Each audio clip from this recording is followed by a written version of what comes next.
नमस्कार, आमने सामने न्यूज में आपका स्वागत है। मैं हूं प्रियंका। आइए नजर डालते हैं उन खास खबरों पर जो बनी रही दिन भर की सुर्खियां। पर उससे पहले नजर आज की न्यूज हेडलाइंस पर।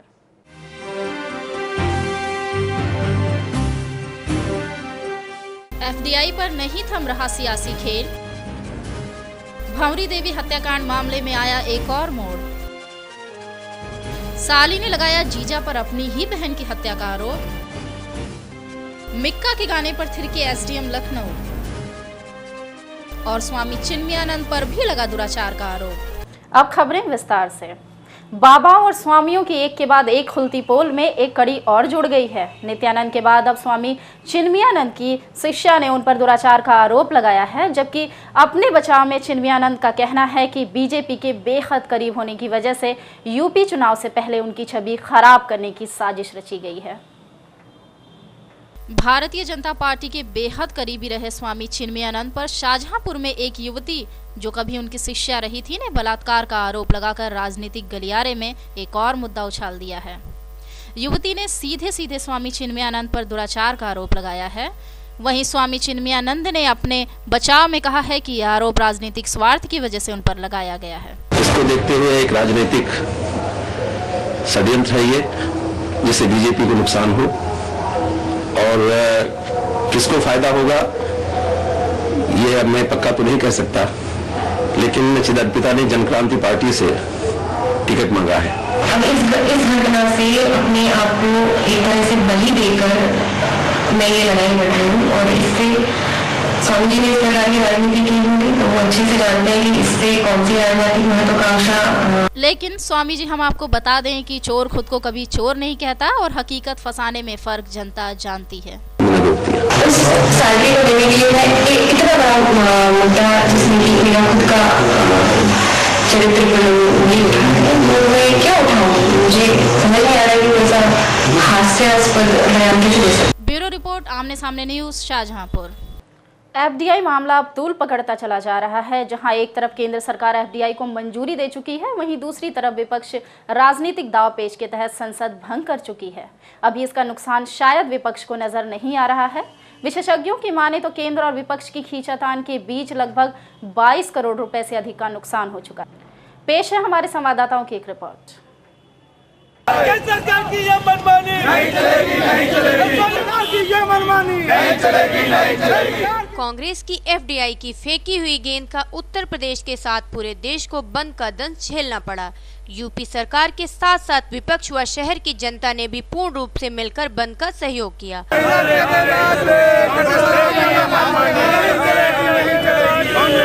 केंद्र सरकार होश में आओ, होश में आओ, होश में आओ। केंद्र सरकार होश में आओ, होश में आओ। भारत बंद के दौरान एक ही दिन का नुकसान 15 करोड़, यूपी व पूरे भारत का नुकसान लगभग 50 करोड़ अनुमान लगाया जा रहा है, मगर हमारे प्रधानमंत्री का इस ओर कोई ध्यान ही नहीं है, जिससे भारत का जनता में काफी आक्रोश है। ये दुर्भाग्यपूर्ण स्थिति है कि जो अपने सरकारी घटकों को इकट्ठा नहीं कर सकता वो दूसरों को कैसे इकट्ठा कर सकता।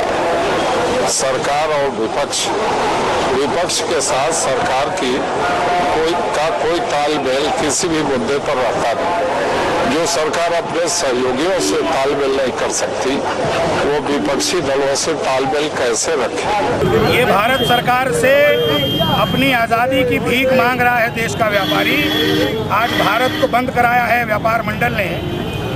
भारत की सरकार अगर आज भी चेती नहीं, भारत की सरकार ने अगर आज रोल बैक नहीं किया तो मैं चेतावनी देना चाहता हूं भारत सरकार को। आज तो हम विनम्रता पूर्वक ये कटोरा लेकर के भीख मांग रहे हैं कि हमें हमारी आज़ादी दे दो। भंवरी की भंवर से निजात नहीं पा रहे हैं पूर्व जल संसाधन मंत्री महिपाल मदेरणा। सीबीआई ने एक बार फिर मदेरणा से पूछताछ की। शुक्रवार को सीबीआई ने इस जांच की शुरुआत सोहन लाल के कपड़ों पर मिले खून के निशान के बाद की है। फिलहाल कपड़ों को जांच के लिए फॉरेंसिक लैब भेज दिया गया है।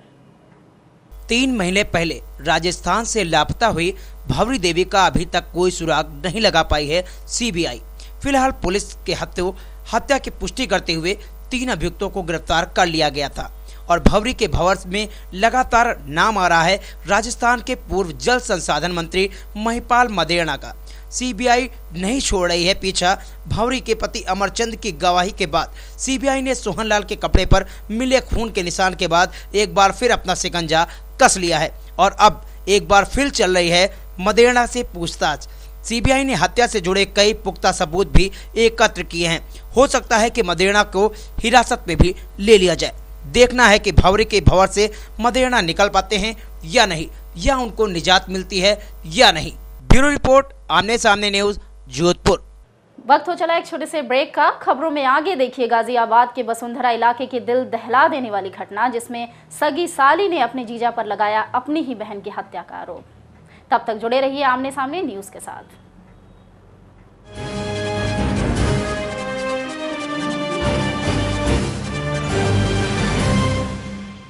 जोशी जी का new Joshi sweet palace and family restaurant शुद्धता और विश्वास का प्रतीक। पिछले कई वर्षों से आपकी सेवा में तत्पर लखनऊ का माना हुआ एकमात्र प्रतिष्ठान। हमारी गुणवत्ता ही हमारी पहचान। हमारे यहाँ खाने पीने की समुचित व्यवस्था अनेक देशी विदेशी व्यंजनों के साथ उपलब्ध है। शुद्ध एवं वातानुकूलित वातावरण में बैठने की व्यवस्था के अलावा हमारे यहाँ शुद्ध व ताज़ी मिठाइयों में अल्मोड़ा की प्रसिद्ध बाल मिठाई उचित मूल्य पर उपलब्ध है। एक बार सेवा का अवसर अवश्य प्रदान करें।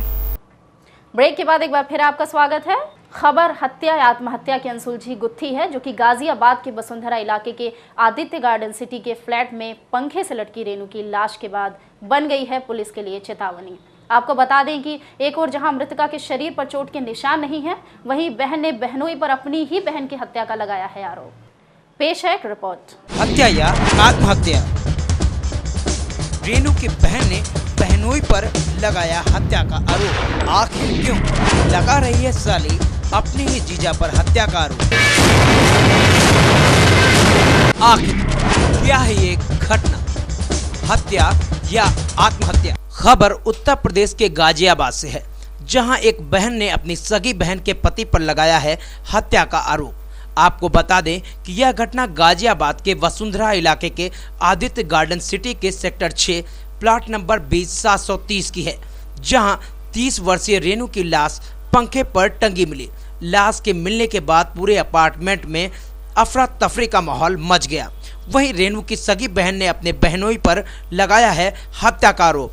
आपको बता दें कि पुलिस ने पोस्टमार्टम की रिपोर्ट के बाद भी बताया है कि शरीर पर कोई निशान नहीं आए हैं और न ही हत्या की आशंका जताई है। मारपीट का कोई बहुत जाहिरा स्पष्ट चोट शरीर पर नहीं पाया गया है, और फिर भी अगर पोस्टमार्टम रिपोर्ट में सारी स्थिति स्पष्ट हो जाएगी। फिर भी क्यों रेणु की बहन लगा रही है अपने ही जीजा पर हत्या का आरोप? घर से गई है 7:30 बजे, उसके बाद जाके इसने से मारपीट की और इसे मार दिया, फांसी से लटका दिया, इसको मारकर कहा कि खुद फांसी लगा दे। फिलहाल आरोपी जीजा ने घटना से किया है इनकार।